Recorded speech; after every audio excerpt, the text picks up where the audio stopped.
محمد صلی اللہ لا الہ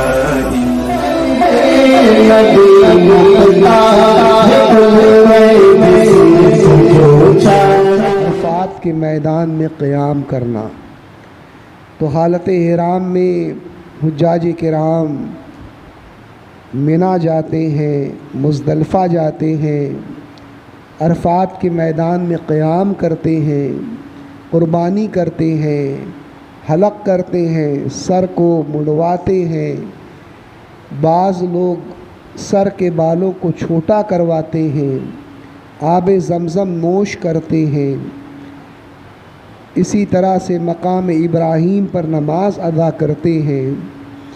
تو ان تمام افعال کی ادائیگی کو حج سے تعبیر کیا جاتا ہے۔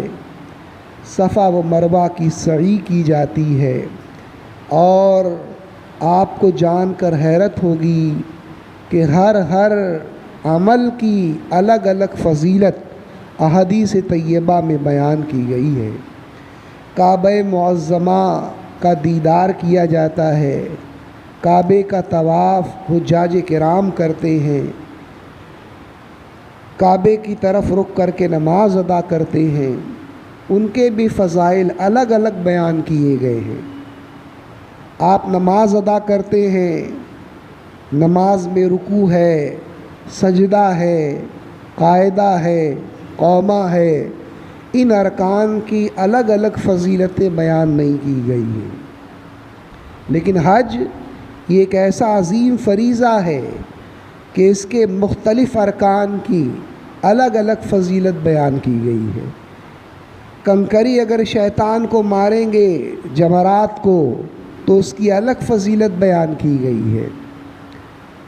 اسی طرح سے پیدل حج اگر کوئی کرنے جاتا ہے تو اس کی الگ فضیلت بیان کی گئی ہے۔ اسی طرح سے کوئی حجر اسود کو بوسہ لیتا ہے تو اس کی الگ فضیلت بیان کی گئی ہے۔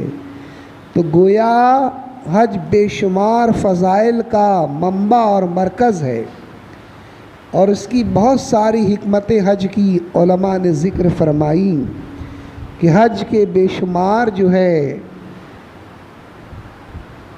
اس کی حکمتیں ہیں۔ ایک بہت بڑی حکمت تو مساوات کا اظہار ہے کہ پوری دنیا کے مسلمان، چاہے وہ کسی بھی علاقے سے تعلق رکھتے ہوں، کسی بھی رنگ سے تعلق رکھتے ہوں، کسی بھی قبیلے سے تعلق رکھتے ہوں، وہ ایک لباس احرام میں ہوتے ہیں، اور سارے مسلمانوں کی زبان پر لبیک اللہم لبیک کی صدائیں ہوتی ہیں۔ پوری دنیا کے مسلمان، ان کی زبانیں الگ ہوتی ہیں، ان کے رنگ الگ ہوتے ہیں، ان کے علاقے الگ ہوتے ہیں، لیکن اس کے باوجود وہ احرام کی حالت میں ایک جیسے لباس میں ایک جیسے کلمات ادا کر کے اپنے رب کی رضا حاصل کرتے ہیں۔ پوری دنیا میں کہیں پر بھی ایسا مظاہرہ دیکھنے کو نہیں ملتا۔ لوگ مساوات کی بات کرتے ہیں، لیکن مساوات حقیقی طور پر نظر نہیں آتی۔ لیکن اسلام نہ صرف مساوات کی دعوت دیتا ہے، بلکہ عملی طور پر حج اور دیگر مواقع پر جو ہے مسلمان جو ہے مساوات کا اظہار کرتے ہیں، مساوات کا مظاہرہ کرتے ہیں۔ آپ دیکھیے قربانی کے موقع پر اکثر مسلمانوں کے گھر میں گوشت ملے گا آپ کو، یہ بھی تو مساوات ہے۔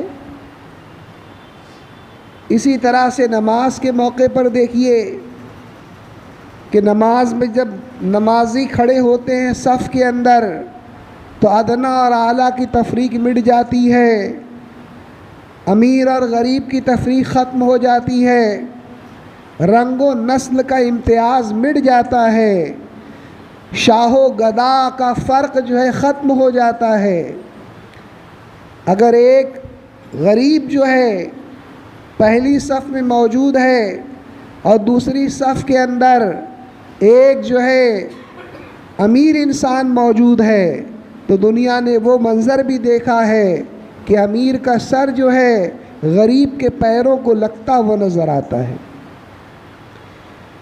اور اگر غریب انسان صف اول میں موجود ہے، پہلی صف میں آ گیا ہے، تو کوئی کروڑ پتی آدمی، ارب پتی آدمی، یہاں تک کہ بادشاہ وقت اگر وہ دیر سے آئے تو اس کو ہٹا کر جو ہے اس کی جگہ پر کھڑے نہیں ہو سکتا، اسے پیچھے ہی کھڑا ہونا ہے۔ دیر سے آنے کی وجہ سے وہ غریب مسلمان کو صف اول سے پیچھے نہیں کر سکتا، وہ غریب مسلمان کی جگہ نہیں لے سکتا۔ اقبال نے اسی کی طرف اشارہ کیا، ایک ہی صف میں کھڑے ہو گئے محمود و ایاز، ایک ہی صف میں کھڑے ہو گئے محمود و ایاز، نہ کوئی بندہ رہا نہ کوئی بندہ نواز، نہ کوئی بادشاہ رہا نہ کوئی غلام رہا۔ تو اسلام جو ہے نہ صرف اپنی تعلیمات کے ذریعے بلکہ اسلام ایسی عبادتیں اپنے ماننے والوں کو عطا فرماتا ہے جس کے ذریعے جو ہے وہ پوری دنیا میں مساوات کا عملی درس دیتے ہیں۔ تو حج اس کی ایک بہت بڑی مثال ہے۔ کعبے کا جب طواف کیا جاتا ہے تو نبی کریم صلی اللہ تعالی علیہ وسلم نے ارشاد فرمایا کہ اللہ تبارک و تعالی روزانہ 120 رحمتیں نازل فرماتا ہے۔ حج کرنے والوں کے لیے روزانہ 120 رحمتیں نازل کی جاتی ہیں۔ 60 رحمتیں کعبے کا طواف کرنے والوں کے لیے ہوتی ہیں، 40 رحمتیں جو ہے نماز پڑھنے والوں کے لیے ہوتی ہے، اور 20 رحمت ان لوگوں کے لیے ہوتی ہے جو کعبے کا دیدار کرتے ہیں۔ آپ غور تو کریں کہ کعبے کو صرف دیکھنا اللہ کی بارگاہ میں کیسا عظیم عمل ہے کہ جو کعبے کو دیکھتے ہیں حجاج کرام، اللہ تبارک و تعالی جو ہے اس دیکھنے کی وجہ سے، کعبے کے اس دیدار کی وجہ سے انہیں 20 رحمتوں سے نوازتا ہے، اور اس کے خزانے میں کوئی کمی نہیں ہے۔ بار بار دیکھیے اور ہر بار جو ہے 20 رحمتوں کے مستحق بن جائیے۔ اور یہ بھی فرمایا گیا کہ جب حاجی کی پہلی نگاہ کعبے پر پڑتی ہے تو حاجی جو دعا کرتا ہے اللہ تبارک و تعالی اس دعا کو شرف قبولیت عطا فرماتا ہے، اس دعا کو اللہ تبارک و تعالی قبول فرما لیتا ہے، اس لیے کہ حجاج کرام یہ اللہ کے مہمان ہیں، اللہ تبارک و تعالی کے مہمان ہیں۔ اب دنیا دار انسان کے اگر ہم مہمان بنتے ہیں تو دنیا دار انسان اپنے مہمان کی اپنی طاقت سے بڑھ کے خاطر تواضع کرتا ہے، اپنے مہمانوں کی اپنی طاقت سے بڑھ کر خدمت کرتا ہے، اپنے مہمانوں کے ساتھ بہتر سے بہتر سلوک کرتا ہے، یہاں تک کہ بعض لوگ قرض لے کر مہمانوں کی خاطر تواضع کرتے ہیں۔ تو بندہ جب مجبور ہو کر، جس کو اختیارات بہت معمولی دیے گئے ہیں، جب وہ مہمان کا اس قدر اکرام کرتا ہے، مہمان کی اس قدر تعظیم کرتا ہے، تو وہ تو رب تبارک و تعالی ہے، وہ تو مختار مطلق ہے، وہ تو حاکم اعلیٰ ہے، سارے حاکموں کا حاکم ہے، ساری کائنات کا رب ہے۔ اس کے جو مہمان ہوں گے اللہ تبارک و تعالی ان کے اوپر کیسی کیسی عطائیں فرمائے گا، ہم اس کا بخوبی اندازہ لگا سکتے ہیں۔ اسی لیے سیدنا امام غزالی رحمۃ اللہ تعالی علیہ نے لکھا کہ بندہ عرفات کے میدان میں ہو تو یہ اس کے لیے سب سے بڑا گناہ ہے کہ وہ یہ تصور کرے کہ میری مغفرت نہیں ہوئی ہے۔ آپ غور فرمائیں، میدان عرفات میں قیام کرنا یہ اتنا عظیم عمل ہے کہ امام غزالی فرماتے ہیں کہ جو شخص یہ تصور کرے کہ میں میدان عرفات میں ہوں، لیکن اس کے باوجود جو ہے اللہ تبارک و تعالیٰ نے میری مغفرت نہیں فرمائی، تو یہ سب سے بڑا گناہ ہے۔ آپ غور فرمائیں۔ اسی طرح سے حجاج کرام مختلف مراحل سے گزرتے ہیں۔ جب وہ اپنے سر کو مڑواتے ہیں تو میرے آقا سید عالم صلی اللہ تعالیٰ علیہ وسلم نے ان لوگوں کے لیے دعائیں فرمائیں جو لوگ سر مڑواتے ہیں حج کے موقع پر، سر کے بال ترشواتے ہیں۔ ہم روز زندگی کے دیگر موقعوں پر جو ہے بال اپنے ترشواتے ہیں، بال کٹواتے ہیں، بہت سارے لوگ سر مڑواتے ہیں، لیکن حضور علیہ الصلاۃ والتسلیم نے ہمارے لیے دعا نہ فرما کر حجاج کرام کے لیے دعا فرمائی۔ چنانچہ میرے آقا سید عالم صلی اللہ تعالیٰ علیہ وسلم یوں دعا فرماتے ہیں کہ اے اللہ، وہ لوگ جو حج کے موقع پر اپنا سر مڑواتے ہیں تو ان کی مغفرت فرما دے۔ سرکار دعا فرما رہے ہیں، اور عمل کون سا کیا جا رہا ہے؟ سر کے بال کو منڈوانا۔ کیا یہ بہت مشکل کام ہے؟ کیا یہ بہت مشقت والا کام ہے؟ کیا یہ بہت زیادہ تکلیف دہ کام ہے؟ کیا اس کے اندر بہت زیادہ مال خرچ ہوتا ہے؟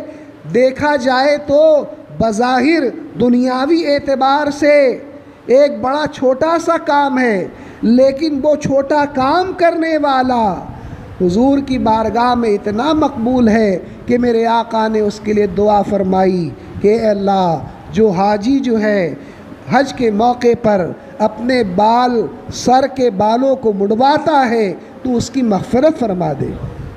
صحابہ کرام نے عرض کیا کہ یا رسول اللہ، ان لوگوں کے لیے بھی دعا فرمائیں جو سر کے بالوں کو تو نہیں مڑواتے، لیکن وہ سر کے بالوں کو چھوٹا کراتے ہیں، اسے تقصیر کرنا کہتے ہیں، چھوٹا کرنا۔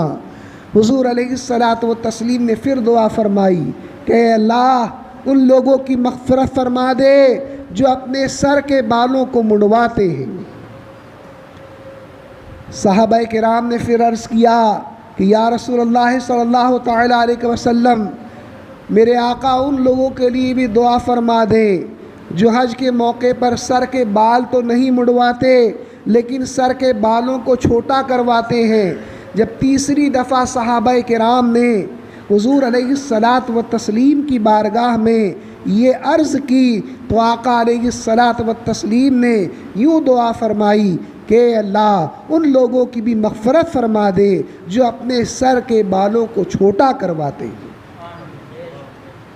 پہلے تو 2 دفعہ سر کے بالوں کو منڈوانے والوں کے لیے مغفرت کی دعا فرمائی، اس کے بعد جو سر کے بالوں کو چھوٹا کرواتے ہیں ان کے لیے میرے آقا علیہ الصلاۃ والتسلیم نے دعا فرمائی۔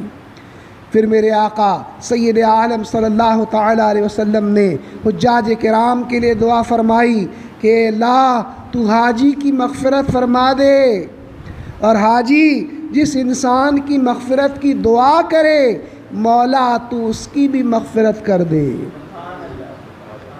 حاجی تو خود مغفور ہو جاتا ہے، اللہ تبارک و تعالی اسے بخش دیتا ہے، لیکن میرے آقا نے حاجی کے مقام کو بلند کرتے ہوئے ارشاد فرمایا کہ اے اللہ، حاجی جس شخص کے لیے دعا کر دے، حاجی جس شخص کی مغفرت کی دعا کر دے تو اس کی بھی مغفرت فرما دے۔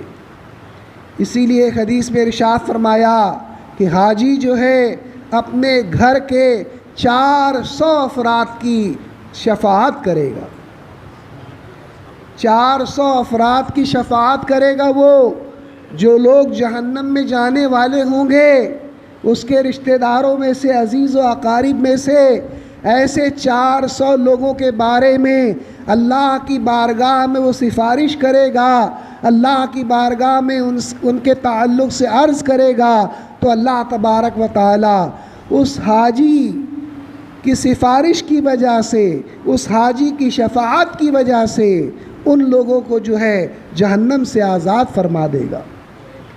آپ غور فرمائے کتنا عظیم مقام و مرتبہ ہے حج کرنے والوں کا۔ پھر حاجی جو ہے آب زمزم نوش کرتا ہے۔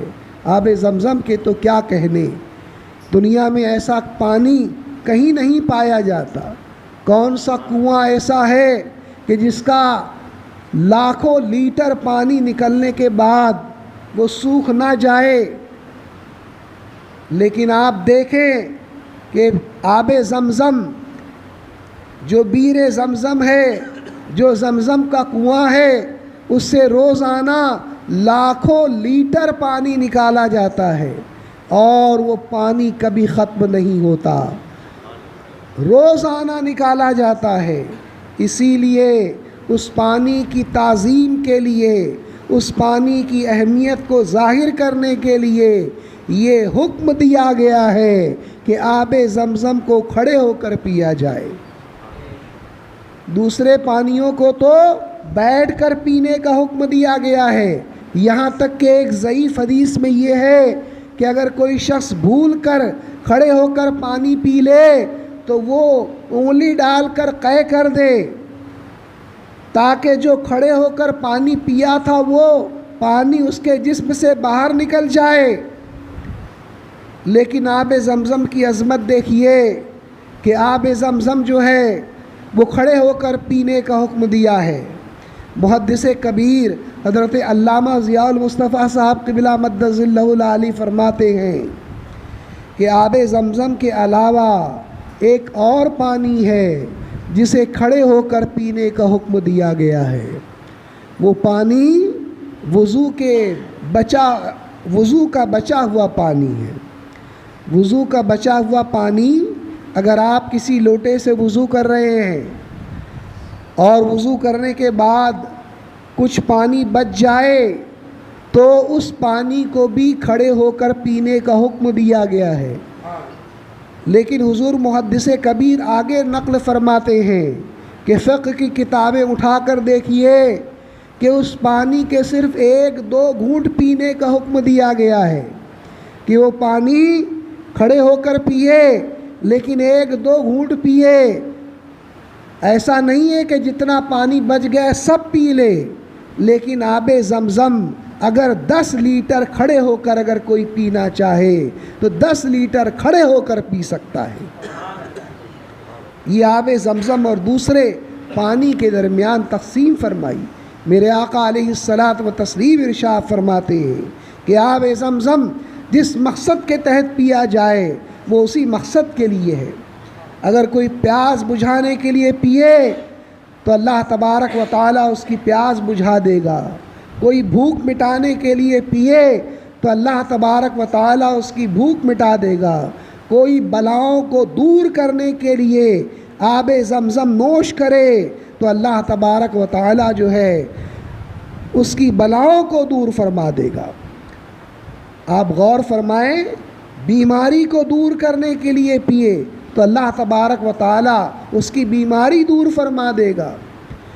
یہاں تک کہ میرے آقا علیہ الصلاۃ و تسلیم میں مومن اور منافق کا فرق آب زمزم کو قرار دیا۔ سرکار دو عالم صلی اللہ تعالی علیہ وسلم ارشاد فرماتے ہیں کہ منافق کبھی بھی پیٹ بھر کے آب زمزم نہیں پی سکتا۔ یہ منافق، جو بھی منافق ہوگا وہ پیٹ بھر کے آب زمزم نہیں پی پائے گا، لیکن جو مومن ہوگا میرے آقا علیہ الصلاۃ و تسلیم ارشاد فرماتے ہیں کہ مومن پیٹ بھر کر جو ہے آب زمزم نوش کر سکتا ہے، آب زمزم پی سکتا ہے۔ یہ مومن کی پہچان اور منافق کو الگ کرنے کے لیے میرے آقا نے آب زمزم کو ایک معیار عطا فرمایا۔ اسی طرح سے آب زمزم کے تعلق سے ارشاد فرمایا گیا کہ آب زمزم جو ہے جب پیا جائے تو جو دعا مانگی جائے اللہ تبارک و تعالیٰ کی بارگاہ میں وہ مقبول ہوتی ہے۔ تو بڑے بڑے علماء، بڑے بڑے صلحاء، بڑے بڑے عباد و زہاد جب آب زمزم پیا کرتے تھے تو مختلف قسم کی دعائیں کیا کرتے تھے۔ چنانچہ علامہ ابن حجر عسقلانی رحمۃ اللہ تعالی علیہ جب حج کے لیے تشریف لے گئے، بیر زمزم پر پہنچے تو زمزم کے کنویں پر پہنچنے کے بعد جب زمزم کا پانی نوش کیا تو یوں دعا کی کہ اللہ تو مجھے امام ذہبی جیسا علم عطا فرما، جیسا علم تو نے امام ذہبی کو عطا فرمایا تھا ویسا علم مجھ کو عطا فرما۔ علماء فرماتے ہیں کہ اللہ تبارک و تعالی نے علامہ ابن حجر عسقلانی کو امام ذہبی سے بھی زیادہ علم عطا فرمایا۔ آج امام ذہبی اور علامہ ابن حجر عسقلانی کی بات علم حدیث میں بطور دلیل پیش کی جاتی ہے، لیکن جب ان دونوں کی رائے ایک دوسرے سے ٹکراتی ہے تو علماء خاطب الحفاظ امام ابن حجر عسقلانی کی رائے کو ترجیح دیتے ہیں، ان کی بات کو قبول کرتے ہیں، اس لیے کہ امام ابن حجر عسقلانی کا مرتبہ علم حدیث کے اندر حافظ ذہبی سے بڑا ہوا تھا۔ تو یہ آب زمزم کے فضائل ہیں کہ آب زمزم کے پڑھتے وقت جو دعا کی جاتی ہے اللہ تبارک و تعالی اس دعا کو شرف قبولیت عطا فرماتا ہے۔ امام ذہبی نے تذکرۃ الحفاظ کے اندر یہ واقعہ نقل فرمایا، پھر امام ذہبی نے اسی واقعے کو سیر اعلام نبلا میں نقل فرمایا، پھر اسی واقعے کو امام ذہبی نے اپنی کتاب تاریخ اسلام میں نقل فرمایا کہ حضرت سیدنا خطیب بغدادی رحمۃ اللہ تعالی علیہ جو بہت بڑے محدث تھے، بہت بڑے عالم تھے، جب یہ حج کے لیے گئے تو انہوں نے آب زمزم نوش کرتے وقت 3 دعائیں کی کہ اے اللہ تو مجھے جامع منصور جو اس زمانے کی بغداد کی سب سے بڑی مسجد تھی، اس کا نام تھا جامع منصور، منصور عباسی بادشاہ منصور نے اس مسجد کو بنوایا تھا، اس زمانے کی سب سے بڑی مسجد تھی وہ، تو اس مسجد کے اندر بڑے بڑے علماء کے حلقے لگا کرتے تھے، بڑے بڑے علماء کے وعظ ہوا کرتے تھے، ان کے درس ہوا کرتے تھے، تو دعا کی خطیب بغدادی رحمۃ اللہ تعالی علیہ نے کہ مولا مجھے وہ شرف عطا فرما کہ میں بھی جامع منصور کے اندر درس دوں۔ دوسری دعا کی کہ اللہ میری کتاب تاریخ بغداد جو میں نے بغداد کی تاریخ کے اوپر لکھی ہے یہ مقبول ہو جائے اور علماء اور عوام جو ہے اس کتاب کو پڑھیں، اس کتاب کو ہاتھوں ہاتھ لیں۔ پھر تیسری دعا کی کہ اللہ مرنے کے بعد مجھے یہ سعادت حاصل ہو کہ حضرت سیدنا بشر حافی رحمۃ اللہ تعالی علیہ کے مزار کے بازو میں، ان کی قبر کے بازو میں مجھے دفن ہونے کی سعادت حاصل ہو۔ یہ 3 دعائیں حضرت امام خطیب بغدادی نے آب زمزم کو پیتے وقت کی۔ امام ذہبی فرماتے ہیں کہ اللہ تبارک و تعالی نے ان کی تینوں دعائیں قبول فرما لی۔ جامع منصور میں انہوں نے درس بھی دیا، ایسا وقت بھی آیا کہ بادشاہ نے خود مدعو کیا ان کو کہ اے امام آپ جو ہے جامع منصور کے اندر لوگوں کو حدیث پڑھائیے، لوگوں کو حدیث بتائیے، تو جامع منصور میں ان کا حلقہ لگا۔ پھر جب امام خطیب بغدادی نے تاریخ بغداد کو علماء کے سامنے پیش کیا تو اس کتاب کو پڑھنے کے بعد علماء اش کرنے لگے، علماء اس کی تعریف اور توصیف کرنے لگے، اور علماء اور عوام نے اسے ہاتھوں ہاتھ لیا۔ تاریخ بغداد کو قبولیت عامہ حاصل ہوئی، علماء نے بھی قبول کیا اور صلحاء اور خواص نے بھی اس کو قبول کیا، وہ دعا بھی قبول ہو گئی۔ اب تیسری دعا کا معاملہ یہ ہوا کہ حضرت خطیب بغدادی رحمۃ اللہ تعالی علیہ نے یہ دعا کی کہ میری مزار حضرت بشر حافی کی قبر کے بازو میں بنے، میری قبر۔ تو ہوا یوں کہ ایک صالح شخص نے پہلے سے ہی حضرت بشر حافی کی مزار کے بازو میں، ان کی قبر کے بازو میں ایک قبر کھدوا کے رکھی تھی، اور اس نے پہلے سے ہی طے کر لیا تھا کہ جب میرا وصال ہوگا، جب میرا انتقال ہوگا تو لوگ مجھے یہیں دفن کریں گے۔ پہلے سے ہی، بہت پہلے سے، کئی سالوں سے اس نے یہ ترکیب بنا رکھی تھی، یہ منصوبہ بنا رکھا تھا۔ جب حضرت خطیب بغدادی کا انتقال ہوا اور لوگوں کو معلوم تھا کہ ان کی یہ دعا ہے کہ اللہ تعالیٰ جو ہے ان کو جو ہے حضرت بشر حافی کی قبر کے بازو میں دفن ہونے کی سعادت عطا فرمائے، تو لوگوں نے اس نوجوان سے کہا کہ اے نوجوان، تو جو جگہ اپنے لیے مختص کر کے رکھا ہے، اس جگہ سے دستبردار ہو جا، اس جگہ کو چھوڑ دے، اس لیے کہ خطیب بغدادی کی یہ تمنا تھی، وہ بہت بڑے امام، بہت بڑے محدث، بہت بڑے عالم تھے، انہیں یہاں پر دفن ہونے کا موقع دے دے۔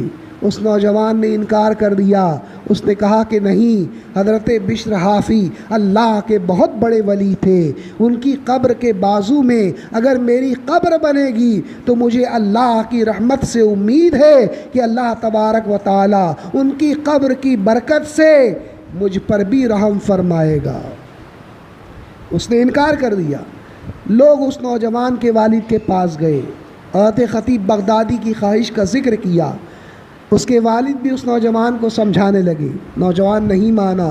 پھر اس کے والد نے کہا کہ بیٹا یہ بتاؤ کہ اگر جو ہے 2 تخت ہوں اور ایک تخت پر جو ہے حضرت بشر حافی بیٹھے ہوں اور اس کے بازو والا تخت خالی ہو، اور تم اور حضرت خطیب بغدادی دونوں وہاں پر موجود ہوں، تو کس کو جو ہے خالی تخت پر بیٹھنے کا موقع ملے گا؟